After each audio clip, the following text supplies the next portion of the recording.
आम्ही दोघं जण मांडवगणमध्येच होतो उपाशी. आम्ही जेवलो नाही खावलो नाही. आम्हाला लागलेलं किती त्रास आहे. 70 वर्ष वय आहे आणि फिर्यादीमध्ये काय लिहिलंय बिनलाजानी आणि लिहून घेणाऱ्या पोलिसाला अक्कल पाहिजे. हे काय लिहितोय त्याच्यावर विश्वास तरी बसतोय का. चौकशी तर लांबच झाली. लिहिताना लिहिलंय की या आजीनी त्या महिलेचे हातपाय धरले आणि यांनी विनयभंग केला. नाही, मला यांचा 4-5 दिवसापूर्वी फोन आला होता आणि कदाचित तो फोन जर नसता झाला तर हे दोघंही तुम्हाला आज इथं दिसले नसते. त्यांनी फाशी घेतली असते, नाहीतर जहर पिऊन मेले असते. कारण ते ज्या फोनवर बोलत होते ती रेकॉर्डिंग मी 23 मिनिटाची व्हायरल केलेली माझ्या वॉलवर. तर त्यांच्या वेदना तुम्हाला त्या रेकॉर्डिंगमध्ये ऐकायला भेटतील की माझा जो काही बाबासाहेबांनी दिलेला अधिकार आहे आणि त्याच्या बळावर, अभिव्यक्तीच्या बळावर मी एक पोस्ट टाकली. याच्या पलीकडे काही गुन्हा नाही. पण तुम्ही झुकून राहायचं, तुम्ही वरमान करायचे नाही. आज हे चांभार समाजाचं म्हणताय तुम्ही, हे टेक्निकल भाग झाला कागदापुरता. पण ते काय म्हणतायत, आम्ही बौद्ध आहेत, आम्ही धर्मांतर करणार झालेले बौद्ध आहेत. आणि हेच असणारं खटकतं आहे की हे आंबेडकरवादी आहेत. जय भीम जय मूल निवासी म्हणते आजी. बामशेपच्या संदर्भात त्यांची कार्यकर्ता म्हणून काम करतात, वैचारिक लिहितात, वैचारिक बोलतात. आणि हेच असणारं त्यांच्या डोळ्यात खुपलं आणि म्हणून ह्यांनी बोलायचं नाही. आज काबाड कष्ट करून, शहरांची भटकंती करून, अफाट संघर्ष करून लेकरं शिकवले, नोकरीला लावले आणि आज त्यांना मारून त्यांच्याच लेकरावर गुन्हे. हे मरणार नाहीत तर जगतील कसे. म्हणजे तुम्हाला मारणार तर तुम्ही का बसायचं, ॲट्रॉसिटीसुद्धा करायची नाही. यात ॲट्रॉसिटी अंतर्गत गुन्हा दाखल केला. रात्री 2 वाजेपर्यंत सगळं गाव त्यांच्या घरात बसलंय आणि दुसऱ्या दिवशी आम्हाला कळतं की यांच्यावरती क्रॉस केस झाली. आणि क्रॉस केस काय 354. आयुष्य गेलं, 70 वर्ष वय आहे आणि फिर्यादीमध्ये काय लिहिलंय बिनलाजानी आणि लिहून घेणाऱ्या पोलिसाला अक्कल पाहिजे. हे काय लिहितोय त्याच्यावर विश्वास तरी बसतोय का. चौकशी तर लांबच झाली. लिहिताना लिहिलंय की या आजीनी त्या महिलेचे हातपाय धरले आणि यांनी विनयभंग केला. हे होऊ शकतं. कुठं आहे गृहमंत्री देवेंद्र फडणवीस. हा पर्याय आहे ॲट्रॉसिटीला. ॲट्रॉसिटी दाबण्याचा हा पर्याय आहे. लाज वाटायला पाहिजे. मंगळसूत्र चोरलं. अरे शासकीय नोकरीला आहे त्यांचा मुलगा, मुलगी मुंबईला आहे, बागायती शेती आहे, स्वाभिमानाने जगतेत आणि तुमच्या गळ्यातलं मंगळसूत्र चोरणार आहेत. तुम्ही मारलं ह्याचे पुरावे आहेत ना आमच्याकडं. हे पहा, हे घ्या. हे आजीचा हात इथं क्रॅक झाला, इथं हे अंगठा सुटलाय सगळा. ही आई त्याच्या आजीच्या वयाची ना. एवढी मस्ती, एवढा जातीवाद. आणि पोलीस काय करतात, यांना दमदाटी. पोलीस स्टेशनला गेल्यावर तू आरोपी आहे, आरोतुरं बोलायचं. DYSPने आरोतुरं बोलायचं. तिथं आला तो खबाले म्हणून आहे. गावाशी सेटिंग करून त्यांना दमदाटी करतो. खैरलांजी घडवतो काय. जर न्याय नाही दिला तर यांना मारून टाकतील ते लोक. आज क्रॉस केस का घेतली, ही ओरिजिनल केस आहे. ॲट्रॉसिटीची मारहाण झाली. आणि काय तुम्ही सांगताय, याच्यामध्ये फिर्यादीत लिहिलं जातं आहे, त्यांच्या फिर्यादीत की यांनी घटना घडवली 24 तारखेच्या 5 वाजता. बरोबर का आजी. 24 तारखेच्या 5 वाजता आम्ही तिथे नाहीच आहे. 24 तारखेच्या 5 वाजता आजी इकडं सलाईन घेते. नाही, ती सलाईन झाल्यावर दिवसभर त्यांचं हे काम चालू आहे, ह्या जखमा दाखवणं. आणि त्यावेळेस त्यांना त्या ठिकाणी हे गिरा असं, हे बा यांचा जो एक्सरेची मशीन खोटं बोलणार आहे का. केस पेपर नंबर काय म्हणतोय 24 ऑगस्ट 2025 आणि टायमिंग काय येऊ 17:14:56 म्हणजे 5:14 हा एक्सरे झालाय. आणि ते तिथं म्हणतायत की ह्या टायमिंगला हे जे येतं वृद्ध 70 वर्षाचे त्या महिलेचा विनयभंग करत होते आणि यांची लेक आणि ह्या हातपाय धरत होते. किती म्हणजे नालायकपणा आहे हो. मुलगा पण तिथं किती मूर्खपणा आहे. शिक्षक मुलगा म्हणजे तुम्हाला 2 वाजेपर्यंत त्यांनी ऐकलं नाही. ऐकलं असतं त्यांनी, पण त्यांनी असणारं ठरवलं की बाबासाहेबांचे लेकर आहेत. तुम्ही हात कसा टाकला, लिहिलं त्याला बंधन कसं आणलं. यांना आम्ही मेलो तरी चालेल पण आम्ही शिक्षा केल्याशिवाय राहणार नाही. म्हणून 2 वाजेपर्यंत सगळे लोक आले तरी त्यांनी दबाव आणला नाही. मग दबावाचं दुसरं तंत्र काय, क्रॉस केस. हे चालू आहे महाराष्ट्रात. ॲट्रॉसिटी ही महाराष्ट्रात अस्तित्वात नाही, ती फक्त नावापुरती आहे. सुप्रीम कोर्टाच्या बातम्या येतात की आता ॲट्रॉसिटीमध्ये जमानत नाही. अरे यातला एकही अटक केलेला नाही. मारलंय 5 जणांनी, चार्जशीट बनवली 2 जणांची, 3 जणांचे आरोप फिर्यादीमध्ये नाव आहेत आणि DYSP क्लीन चिट देतो आणि 2 जणांची त्या ठिकाणी हे पाठवतो, खोटे साक्षीदार त्या चार्जशीटमध्ये घालतो. म्हणजे त्यांना सुद्धा कोर्टातून रिलीफ देण्याचं काम सुरू आहे. म्हणजे शेवटी न्याय नाही मिळाला तर जीव गुदमरून मरणं आहे. आणि ह्याच्या पलीकडे जाऊन तो खाबाले म्हणतो की तुझ्या लेकराला मी शाळेतून उचलून आणील.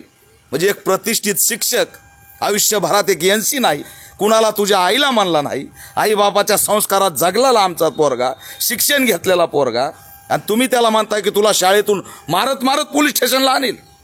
ही पद्धत मोठा अन्याय झाला आहे. आणि आमच्या अन्यायाला वाचा नाही फुटत, कारण आमची जात आडवी ती. अरे दुसरीकडे बघा ना तुम्ही, सगळ्याच्या ब्रेकिंग न्यूज चालू आहेत, त्याच्यावर महिला आयोग बोलतीये. आश्चर्याची बाब, धक्कादायक, वरळीच्या अनुसूचित जाती जमाती आयोगाला हे 2 जण 2 वेळेस जाऊन आलेत. काय चाटायचं काय ह्या आयोगाला? का नुसतं नावाला कार्यालय, नुसतं नावाला राज्य, नुसतं नावाला ढिगारे चाललंय काय? 2 वेळा जाऊन आले, कुणाला नोटीस नाही, कुणा बोलवलं नाही, DYSPची चौकशी नाही. एवढंच नाही, पोलीस अधीक्षक पुणे यांना 2 वेळेस भेटले, ते सुद्धा ताट द्यायला तयार नाही. का तर गावात चर्चा आहे तो माणूस भाजपचा आहे. DYSPला एकनाथ शिंदेंचा फोन आला. अरे एवढं हे यांच्या चेहऱ्याकडे बघा रे, काय करा निघाला तर कुठं पाप फेडणार आहेत. पाप पुण्य आम्ही मानत नाहीत, पण तुम्ही तर मानता ना. हे पाप पुण्य तुम्हाला सोडणार आहे का? काय करायला निघालात? आणि आज त्यांना मारून पुन्हा आरोपी फोन करतो की मिटवा, आम्ही लिहून देतो. म्हणजे प्रत्येकाला मारायचं, दमदाटी करायची. आणि आयोगाला भेटून, पोलीस अधीक्षकाला भेटून सुद्धा या ठिकाणी न्याय मिळाला नाही. आणि गृहमंत्री तर त्यांच्या पक्षाचाच आहे, काय न्याय मिळणार आहे? शेवटी आज या कुटुंबाला उद्ध्वस्त होण्याच्या उंबरठ्यावरती उभा आहे. DYSP आणि खबाले यांना दोघाला सुद्धा सस्पेंड केलं पाहिजे. यासाठी आम्ही आंदोलन छेडणार आहे. कोणत्याही परिस्थितीत आम्ही थांबणार नाहीत. आरोपी मोकाट गावात फिरतोय, हे फोटो काढलेत. ॲट्रॉसिटीचा तपास चालू असताना, FIR असताना गावात फिरताना आई फोटो काढून पोलिसाला पाठवती तरी अटक होत नाही. त्या ठिकाणी बेदम मारहाण केली जाते. आता या माऊलीच्या हाताचे फोटो कुठे तर हे बाय, किती क्रूर मारहाण केली, त्यांना पाडलंय, मारहाण केली, भयंकर आहे. त्याच्यामुळे तुम्हाला एकदम असं एकंदर असं म्हणायचं आहे का की पोलीस प्रशासन राजकारणाच्या दबावाखाली काहीच ॲक्शन घेत नाही? नाही, 100% ना. फोन आलेत, त्यांचे VDR CDR चेक करा. दबावाशिवाय झालंय का? अरे ते त्यांना ज्या वेळेस 112ला फोन लावला तिथपासून किती मिनिटात ॲट्रॉसिटी दाखल झाली पाहिजे होती, किती मिनिटात गुन्हा दाखल झाला पाहिजे होता. त्यांचं समुपदेशन करा, कुणी केलं का? की तुम्ही गुन्हा दाखल करा, सरकार तुमच्या पाठीशी, वकील आम्ही देऊ, कायदा तुमचा आहे, कायदा आपला आहे, हे दादा कोण आहेत? किती मिनिटात आरोपीला उचलाय पाहिजे होतं. बिचारे 112ला फोन करतात, स्वतःची गाडी काढतात, पोलीस स्टेशनला जातात, पोलीस स्टेशनवाला म्हणतो दवाखान्यात जातात, मग दवाखान्यात जातात, इलाज घेतात, एक्सरे काढतात, मग डॉक्टर पण मॅनेज होतो. डॉक्टर म्हणतो लवकर आला नाही तर बघा मग आम्ही तुम्हाला MLC रिपोर्ट देणार नाही. MLC रिपोर्ट नाही भेटला म्हणजे यांचा गुन्हा दाखल होणार नाही. वेळ लागला म्हणजे पुन्हा मग गुन्हा घेता येणार नाही. तोपर्यंत ह्यांना तेवढ्या काळात फोन पोलीस पाटलाचे, गावातले, माघारी घ्या, माघारी घ्या. ही यंत्रणा काय करते, किती भयंकर आहे. 112ला फोन लावल्यावर त्यांचं कर्तव्य होतं यांना रेस्क्यू करणं, दवाखान्यात नेणं, गाडी पाठवून आरोपीला पोलीस स्टेशनला आणलं आणि त्याच्यानंतर लगेच इमिडिएट FIR घेणं. हे झालंय का? पोलीस, डॉक्टर, पोलीस पाटील, प्रतिष्ठित नागरिक मानणारे गावातले सगळ्यांचं एकच काम, मार खाल्लाय गप बसा, मार खाल्लाय गप बसा. आणि ते गप बसले नाही म्हणून लेख तिथं नाही, सून तिथं नाही. हे दोघंच, यांना माहीत आहे कायदा की जर यांना इन्व्हॉल्व केलं तर आमच्या पोराचं आयुष्य बरबाद करतील. ते तिथं नाहीत तर तुम्ही त्यांच्यावर 354चा गुन्हा दाखल करताय, चोरीचा गुन्हा दाखल करताय. तर याच्यामध्ये सरकार, पोलीस यंत्रणा या राज्यात आमच्या बाजूने नाही आहे. आम्ही चांभार समाजाचे असू की अनेक दलित समाजातल्या कुठल्याही एसीतल्या जातीतल्या असू, आमच्याबद्दल यांची मानसिकता न्याय देण्याच्या संदर्भात बहिष्काराची आहे. आज आम्ही न्यायाच्या दालनामध्ये बहिष्कृत झालेलो आहोत. आम्हाला न्याय नाही आहे, तडफडून मारा. आज जर ह्या दोघांनी फोन नसताना केला तर मेल्याशिवाय यांना पर्याय नव्हता. आज आम्ही त्यांना धावून गेलो, कुठंतरी चेतना निर्माण झाली आणि लढायला पुढं आलेत. आम्ही सोडणार नाहीत. हायकोर्टात जाऊ, क्रॅशिंगला जाऊ, DYSPचा आणि त्या ठिकाणी पोलिसांचं असणारं नोकरी घालू. त्यांना इशारा आहे, ही फिर्याद तात्काळ परत बोलवा, परत तपास सुरू करा, सगळ्या आरोपीला अटक करा आणि आमच्यावरती दाखल केलेली क्रॉस तात्काळ रद्द करा, सन्मानपूर्वक वागणूक द्या.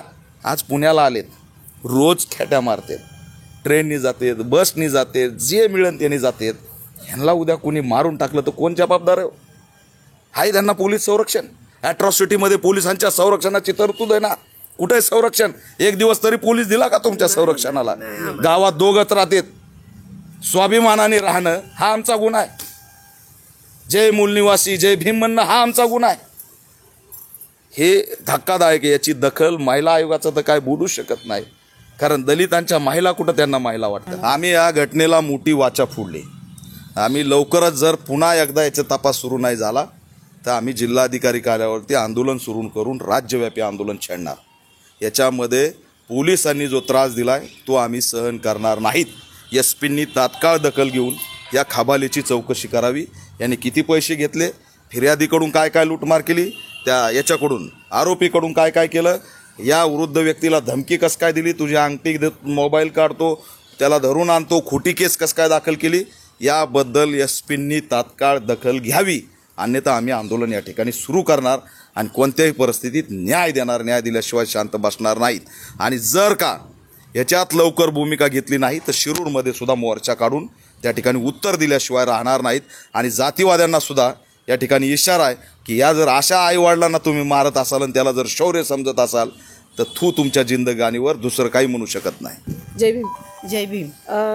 आत्ता तुम्ही सांगितल्याप्रमाणे तुम्ही जे तुमच्या गावामध्ये झेंडावंदन झालं तिथे एका कर्मचाऱ्याला संधी दिली होती, त्याच्यामुळे तुम्ही ती स्तुती केली, त्याच्यामुळे तुम्हाला काही लोकांचे फोन आले होते, तुम्ही अशी तक्रार दिलेली आहे.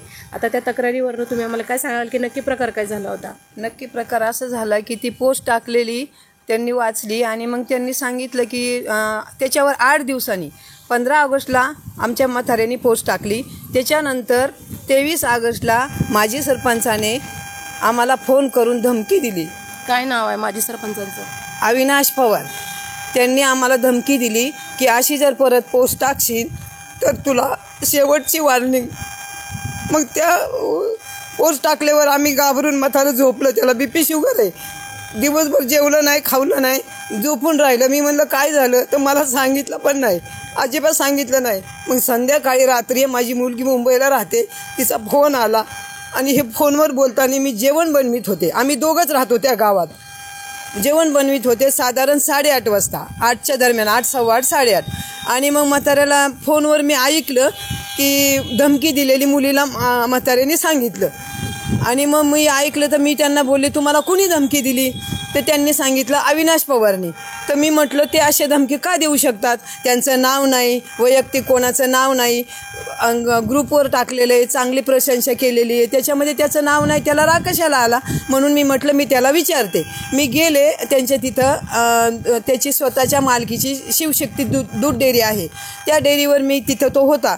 आणि मी विचारलं की अविनाश, तो 35 वर्षाचा म्हणजे माझ्या मुलाप्रमाणे. मी म्हटलं अविनाश, तू आमच्या म्हाताऱ्याला का धमकी दिली? त्यांनी तुझं काय बिघडलं, काय केलं तुझं? तेवढं ऐकून घेण्या अगोदर त्याचे एक सख्खा भाऊ, 2 चुलत भाऊ, एक चुलता आणि तो धक्काबुक्की करायला सुरुवात केली. त्याचा चुलता घरातून आला, प्रकाश दादा पवार घरातून आला, असंच म्हाताऱ्याचा गळा धरला आणि रेटीत लांबपर्यंत चांगलं 10-12 फूट नेलं. आणि मग तिथं म्हातारा पडलं. त्यांच्याच बाजूला राहणारा एक लौकिक गोसावी म्हणून आहे, त्याने त्या हाताचा गळा, घशाचा हात सोडला. त्या नखं वगैरे घशाला वरकडलेली होती. आणि मग मी त्याला म्हणले अरे दादा मारू नको, माझ्या म्हाताऱ्याला मारू नको. तोपर्यंत त्यांनी त्या म्हाताऱ्याला सोडलं आणि माझे दोन्ही हात पिरगळले, उजव्या हातातल्या बांगड्या फुटल्या, रक्त वाहू लागलं, डाव्या हाताचा अंगठा माझ्या फ्रॅक्चर झाला. मी तसंच त्यांचीच माणसं सगळी म्हणून आम्ही जीव मुठीत घेऊन कसं बसं लंगडत फरकटत आमचं घर गाठलं. 3 मिनिटाच्या अंतरावर आमचं घर आहे. आम्ही आमच्या घरी गेलो आणि मग तिथून मी 112ला लगेच कॉल केला. 112ला मी फोन केला आणि 112ची गाडी येता येता अर्धा पाऊण तास झाला. पाऊण तासाने तिथं गाडी आली. त्या गाडीवाल्यानी फोन गाडीतून पोलीस उतरले आणि त्यांनी अविनाश पवारच्या हातात हात दिला. म्हणजे ते माजी सरपंच होते, त्यांच्या अगोदरची ओळख. त्यांना हातात हात दिला. मला थोडीशी विचारपूस केली आणि सांगितलं तुम्ही मांडवगंजच्या पोलीस चौकीला या, तिथं चौकी आउटपोस्ट आहे. मग आम्ही दोघंजण तिथून ते करता करता साधारणतः 10 सव्वा 10 वाजले असतील.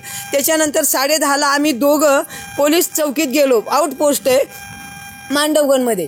तिथे गेल्यानंतर तिथल्या पोलिसांनी आम्हाला एक चिठ्ठी लिहून दिली. आम्ही दोघंजण आणि चिठ्ठी लिहून दिली, म्हणे तुम्ही सरकारी दवाखान्यात जा, तिथं मेडिकल औषधं घ्या. मग आम्ही तिथं सरकारी दवाखान्यात दोघंजण गेलो.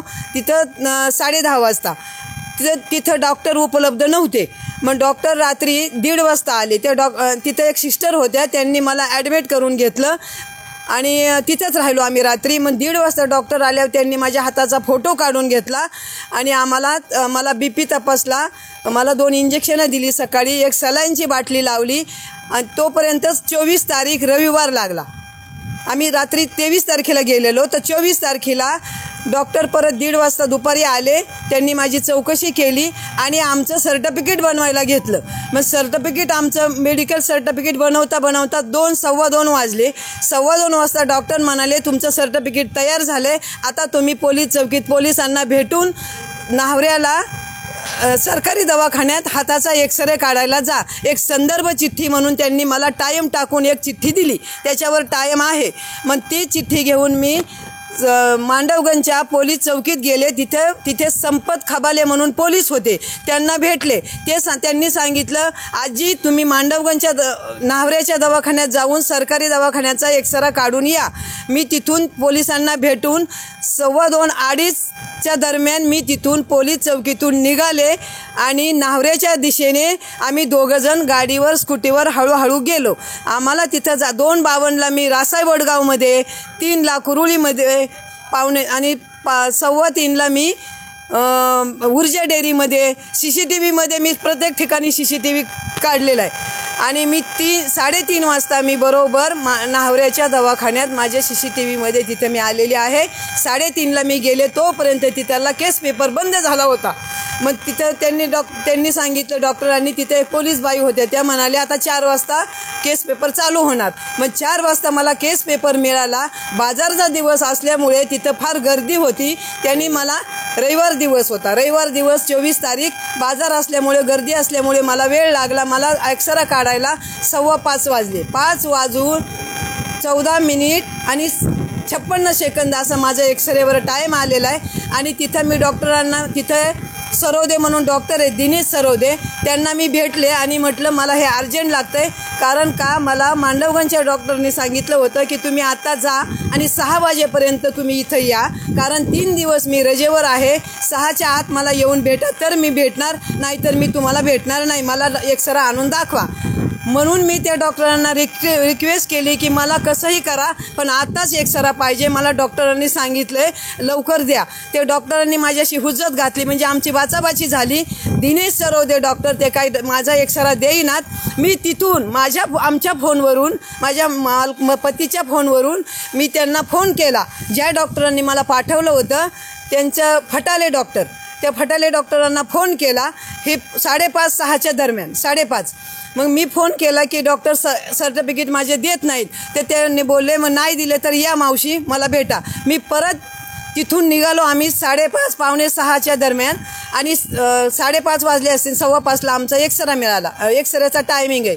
आणि मग आम्ही 6 वाजता परत त्या डॉक्टरांकडे गेलो ज्यांनी आम्हाला चिठ्ठी देऊन पाठवलं होतं, संदर्भ चिठ्ठी दिली, त्याच्यावर टाईम टाकलेला आहे. आणि 6 वाजता आम्ही मांडवगंजच्या सरकारी दवाखान्यात पोहोचलो आणि तिथून डॉक्टरांशी बोलणं झालं. बोलल्यानंतर आम्ही पोलीस चौकीमध्ये परत तिथं गेलो. तिथं संपत खवाले पोलीस होते आणि त्यांनी आम्हाला सांगितलं आम्ही सांगितलं ना त्यांना केस मागे घ्या, आम्हाला हे तुम्ही काय, आम्हाला तिथं मग आमचं हे तुम्हाला कोणी सांगितलं की केस मागे घ्या? आम्हाला केस ते रणजित पाटील पण तिथं, रणजित पाटीलने फोन केलता. कोणते रणजित पाटील? कोण? वंचित बहुजनचे. ते म्हणले ही केली तर मागे घेऊ नका. म्हणजे तुम्ही तक्रार दाखल गेले होते, तक्रार दिली होती का नव्हती तोपर्यंत? तिथं तक्रार नव्हती दिली. मग आम्ही आमचे ते सर्टिफिकेट झाल्यावर आम्हाला रक्त निघलेलं हाताला, मारलेलं. मग आम्ही दोघं जण पोलीस चौकीत बसलो आमची तक्रार द्यायला. तक्रार दाखल करून घेतली का त्यांनी? घेतली नाही. बसलो होतो बाहेर बराच वेळ. 6:30च्या दरम्यान आम्ही मांडवगण पोलीस चौकीमध्ये होतो. मग तिथं आम्हाला सादलगावच्या पोलीस पाटील बाईंचा फोन आला. पोलीस पाटील बाई म्हणाले, आजी तुम्ही कुठे आहात? ते माझ्याकडे रेकॉर्ड उपलब्ध आहे. म्हणाले कुठं आहे? तर मी म्हणाले त्यांना की आम्ही मांडवगण पोलीस चौकीमध्ये आहोत, आम्हाला अशी अशी मारहाण झाली, तुम्ही कुठे गेल्या होत्या? आम्हाला बघितलं नाही, आम्हाला किती त्रास झाला, आम्ही काल आलेलो इथं. आम्ही 23 तारखेला रात्री आलेलो आहे. 23 तारखेला संध्याकाळी आम्ही 10:30 वाजता मारहाण झालेली. तेव्हापासून रविवारी 6 वाजले, 6:30 वाजले तरी आम्ही घराचा दरवाजा बघितला नाही. आम्ही दोघं जण मांडवगणमध्येच होतो उपाशी. आम्ही जेवलो नाही, खावलो नाही. आम्हाला लागलेलं किती त्रास झालेला. मी म्हणलं आम्हाला किती त्रास झाला, तुम्ही पोलीस पाटील असून आमचा काही तपास केला नाही. म्हटले आजी तुम्ही तिथंच थांबा, मी तुम्हाला भेटायला येते. त्या त्यांच्या वडिलांना घेऊन आम्हाला तिथं भेटायला आल्या. तेव्हापर्यंत 7 वाजले. मला थंडी वाजत होती. मग त्यांनी त्यांची शॉल माझ्या अंगावर दिली. आजी तुम्हाला काही नाश्ता आणू का? बोलल्या. त्यांचं रेकॉर्डिंग माझ्याकडे उपलब्ध आहे की ते लोक अशीच आहेत, सगळ्यांना त्रास दिला, सगळ्यांना मारलं, पण कोणी त्यांच्या उलट जात नाही. त्यांचीच चूक आहे. मी त्यांच्या घरी गेलते, मी त्यांची शहानिशा केली की चूक त्यांचीच आहे. हे जे तुम्ही जे रेकॉर्डिंग केलं, ह्या पोलीस पाटील मॅडमचं रेकॉर्डिंग आहे का? हो. त्यांनी स्वतः हे सांगितलं का की ते गुन्हे करतात, ते हे करतात? आहे तुम्हाला मग त्यांनी आमच्याकडे उपलब्ध सगळं आहे. आणि मग आम्ही त्या म्हणाल्या की चला तुम्ही आता. मग तिथे आमचा मुलगा आला. मग तेव्हा आमचा मुलगा केडगाववरून आला. जेव्हा आम्ही न्हावऱ्यात होतो तेव्हा त्याचा फोन आला मला की तुम्ही कुठे आहेत? तर मी म्हटलं तू येऊ नको, आम्ही न्हावऱ्यामध्ये सरकारी दवाखान्यात एक्सरा काढायला गेलेलो, तू घरी येऊ नको. तरी त्याचं नाव टाकून त्यांनी कुठं, तो घरीच नव्हता. आम्ही चौघं एकत्र त्या दिवशी आलोच नाही. त्यांनी आमच्यावर खोटी केस केली त्या टायमाला आम्ही त्या गावातच नव्हतो. चौघं एकत्र आलो नाही. आम्ही न्हावऱ्याच्या सरकारी दवाखान्यात हॉस्पिटलमध्ये माझ्या हाताचा एक्सरा काढायला डॉक्टरच्या म्हणण्याप्रमाणे, फटाले डॉक्टरने आम्हाला पाठवल्याच्या प्रमाणे आम्ही गेलो. आम्ही काय आमच्या मनाने, त्यांनी आम्हाला चिठ्ठी दिली टाईम टाकून, तारीख टाकून. 24 तुम्ही जे चौकीमध्ये गेला होतात सगळे रिपोर्ट घेऊन, पेपर घेऊन, तर तुमची चौकीमध्ये तक्रार दाखल करून घेतली का? आम्हाला मांडवगणला आउट पोस्ट आहे, आम्हाला ह्याला जावं लागतं शिरूरला. मग तिथे तुम्ही गेला होतात का? हा. मग हे सगळं होईपर्यंत संध्याकाळ 24 तारीख रात्रीचे 7:30 वाजले, 7:30-8. मग आम्ही चौकीतच बसून राहिलो बराच वेळ. त्याच्यानंतर पोलीस पाटील बाई वडिलांसह आलेल्या, त्यांच्या वडिलांना घेऊन आल्या गाडीवर. आणि माझा मुलगा तिथं आला पोलीस चौकीत त्या दिवशी 24 तारखेला रात्री संध्याकाळी. आणि माझा पती, मी, पोलीस पाटील बाई, त्यांचे वडील आणि माझा मुलगा, आम्ही सगळे एकत्र 9च्या दरम्यान, 9:30च्या दरम्यान आम्ही सादलगावमध्ये आमच्या घरी आलो. त्याच्यानंतर 24 तारीख 10:30ला आल्यानंतर जे अविनाश पवार ज्यांनी आम्हाला मारलं, प्रकाश पवार, अविनाश पवार, तुकाराम पवार, प्रकाश पवारचा मुलगा गोरख पवार आणि माजी सरपंच कांतीलाल दादा, संतोष जगताप, आम्ही अतुल गायकवाड, अशी आता नावं बरेच आहेत माझ्याकडं, मला लक्षात नाही राहिली. हे सगळे वाल्मिक होरकळ, अशी बरी 10-15 प्रतिष्ठित माणसांना, सरपंच, माजी सरपंच, हरियाणा सरपंच चांदगुडे, ते माजी सरपंच आहेत. हे सगळ्यांना घेऊन मारलेली, ज्यांनी आम्हाला मारलं होतं पवार, अविनाश पवारनी, हे सगळ्या माणसांना घेऊन आमच्या घरी आले. 10:30ला यायला चालू झाले तर रात्री 1:30 वाजेपर्यंत आमच्या घरात थांबले होते. रात्री 10:30 वाजता 10:30 वाजता आम्ही मांडवगणून आल्यावर जे चालू झाले यायला एक तर रात्रीच्या 1:30 वाजेपर्यंत आमच्या घरामध्ये थांबले होते की मागे घ्या, तुमच्या पाया पडतो, तुम्ही केस करायला जाऊ नका, तुम्ही शिरूरला जाऊ नका, तुम्हाला हवं तसं आम्ही पोलीस स्टेशनला लिहून देतो, इथून पुढं तुम्हाला आमच्याकडून कुठच्या प्रकारचा त्रास होणार नाही, आमची चूक झाली, आम्ही तुम्हाला मारलं तर ते चूक झाली आमची, असं आमच्या पाया पडायला आले. रात्रीच्या 1:30 वाजेपर्यंत आमच्या घरी थांबले, आम्हाला पाया पडायला आले होते. आम्ही 1:30 वाजता ते निघून गेल्यानंतर 1:30 वाजता ते निघून गेल्यानंतर आम्ही दोघांनी 2 वाजता गाडीला स्कूटीवर आम्ही दोघं 2ला निघालो, शिरूरला गेलो. आम्ही 42 किलोमीटर आम्ही 3:03 शिरूरमध्ये पोचलो दोघंजण. माझ्या हाताला सलाईन लावलेलं, मी आजारी होते. त्या परिस्थितीत आम्हाला दुसरा कुणाचा आधार नव्हता. त्या गावात कुणी नाही आमचं, आम्ही दोघंच राहतो. आमच्यावर लय अन्याय झालेला आहे. आम्हाला कुणाची मदत नाही. आम्हाला त्या सगळं गाव त्यांच्या बाजूने आहे आणि सगळे लोकांनी आम्हाला एवढा त्रास झाला तरी आम्ही दोघंजण स्कूटीवर, म्हातारी दोघंजण स्कूटीवर आम्ही शिरूरला गेलो. रात्रीच्या 3 वाजता तिथं पोचलो. मी गेल्या माझा फोटो काढलेला आहे तिथं की 3:03 आलेले आहेत. मी माझा फोटो काढला गेल्या की मी शिरूर पोलीस स्टेशनच्या पाठीखाली माझा फोटो काढला की मी इथं किती वाजता पोहोचले. तिथं ते पोलीस होते, आता काय त्यांचं नाव मला आठवत नाही. त्यांना उठवलं, झोपले होते. त्यांना उठवलं, झोपले होते पोलीस स्टेशनमध्ये. झोपलेले कोणतं होते. Police station? शिरूर. झोपलेले होते. त्यांना मी असा पायाला हात लावला, असे करून उठले. झोपलेले खुर्चीवर बसलेले नव्हते, ते झोपी गेलते. त्यांना मी उठवलं आणि मग उठवल्यानंतर ते बसले, खडबडून उठले, असे जागे झाले आणि मला म्हणाले, मावशी एवढ्या रात्री कशाला आलात, तुम्ही सकाळी यायचं. मी म्हटलं, बाबा माझ्या जीवाला एवढा त्रास आहे, आमच्या अन्याय झाला आहे, पोलीस स्टेशन आमच्यासाठीच आहे. आम्हाला पाहिजे तेव्हा आत्ता मारलं तर आम्ही उद्या येऊन काय फायदा आहे. आम्ही आत्ताच मारलं, आम्ही आत्ताच आलो. आम्ही त्यांनी मग आमच्या लिहायला सुरुवात केली. तर लिहिता मी त्यांना बोलले की मी बाई माणूस आहे, मला त्या माणसाने मारलं, दोन्ही हात पिरगळले, आमचे असं हे टाका. ते म्हणले, मी त्यांना बोलले तर ते काय मला बोलले, मावशी ते जाती भीतीचं आम्हाला शिव्या दिल्या. तर मी सांगितलं तर म्हणले, आता हेच खूप झालंय, बस झालं. जातीच्या शिव्या वगैरे दिल्या म्हणजे हो, काय केलं? जातीवरून, चांबरडे आम्हाला जातीवरून शिव्या दिल्या. आम्ही चांबराची जात, मग आम्हाला हलके. आता आम्ही, हे तुम्हाला शिव्या कुणी दिल्या? अविनाश पवारांच्या भावांनी दिल्या का? भावांनी दिल्या, भावांनी. त्याचं लाल्या नाव आहे, लाल्या पवार, गुल्या पवार, भैया पवार, अविनाश पवार आणि प्रकाश पवारनी माझ्या नवऱ्याचं गळा धरून रेटीत नेलं 10-12 फूट. जातीवाचक शिवीगाळी केली आता तुम्ही जे सांगितलं. हो. तर ते तुम्हाला काय म्हणाले नक्की? तुमची चांबारड्याची जात लय माजुरी आहे, तुम्ही असंच करतात, पण तुम्हाला मी बघतो तुम्ही काय करता ते बघतो. तुम्हाला मी तुमच्याकडे चांगलं बघतो. तुम्हाला असंच मारायला पाहिजे. तुम्हाला असं शिवेले आम्हाला दिले आणि आम्हाला एक प्रकाश पवारनी मारलं. ह्यांना बी त्या म्हाताऱ्याला पण त्यांनीच मारलं. त्याचा गळा सोडला की माझे दोन्ही हात धरून पिरगळले, उजव्या हातातल्या बांगड्या फुटल्या, हाताला रक्ताची धार लागली. आता तुम्ही हे जे सांगितल्याप्रमाणे त्यांनी तुम्हाला जातीवाचक शिवीगाळ केली, हो. तुम्हाला मारहाण केली. जो झोपलेला पोलीस तुम्ही जागा केला होता तक्रार घेण्यासाठी, मग तुमची तक्रार शेवटी दाखल करून घेतली की नाही? घेतली, पण त्यांना मी बोलले की मला चांबारडे म्हणले, तुमची चांबारड्याची जात लय हलकट आहे, लय माजुरी आहे. तर ते म्हणले, मावशी जातीवाचक म्हणजे सगळं आलं, चांबारडं कशाला लिहू, नाही लिहिणार. आम्ही घाबरलेल्या अवस्थेत होतो. आम्हाला जे ते करतील तेच खरं, आम्हाला माहीत नाही काय. जेवढा मार्ग दिसला तेवढं तिथं पोलीस स्टेशनमध्ये जायपर्यंतच आम्हाला काय माहिती काय लिहितात आणि काय नाही. आमच्यावर किती अन्याय झाला, पण त्यांनी आम्हाला ते झिडकारलं. जरा जी मी सांगतोय ते लिहायचं, तुम्ही गप बसायचं, बोलायचं नाही काय, असं आम्हाला दम दिला. आम्ही ते घाबरून गप, एक तर आम्हाला इकडे मारलेलं त्यांची सगळी ओळख आणि ही भाजपची माणसं आहेत ना, मग आम्हाला भीती वाटली ना की त्यांचीच सगळी माणसं आहेत. मग आम्हाला त्यांनी ते लिहून घेतलं. लिहिता 7 वाजून गेले. 7:07 7:10 दरम्यान आम्हाला ते सर्टिफिकेट तयार झालं. त्याची एक प्रत मिळाली. तिथून पुढं आम्ही 9 वाजता आमच्या घरी आलो. शिरूरवरून आमच्या घरी आलो. सादलगावमध्ये आम्ही दोघंजण 9:30 दरम्यान आम्ही पोहोचलो.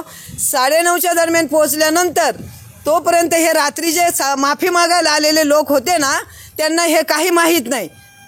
आणि मग त्यांनी मला किती वाजता 11 वाजता त्यांनी मला फोन केला, अविनाश पवारनी, की तुम्ही कुठे आहेत. तर मी म्हटलं मी घरी नाही, मी बाहेर आहे. तर म्हणे तुम्ही कधी येणार आहे, तुम्ही आल्यावर मला सांगा, मग आपण मांडवगणला जाऊ, तुम्हाला हवं तसं लिहून देऊ.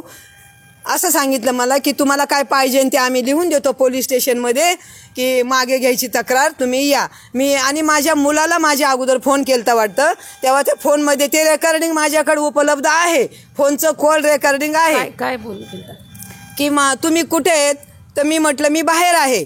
तर म्हणे मी संतोषला फोन केला होता. संतोष म्हणजे माझा मुलगा, की तो आमच्या गावापासून 12 किलोमीटर लांब राहतो. त्याला फोन केलता की आई कुठे. तर त्यांनी सांगितलं आई घरी असेल, तर मी घरी, आमच्या मुलाला माहीत नाही, मुलाला मी सांगितलं नाही मी शिरूरला केस करायला जाते, मुलगा 12 किलोमीटरवर आहे, आम्ही दोघंच गेलो, मुलाला ह्यातलं काही माहीत नाही, ते सरकारी नोकरीला आहे म्हणून मी त्याला काही सांगत नाही.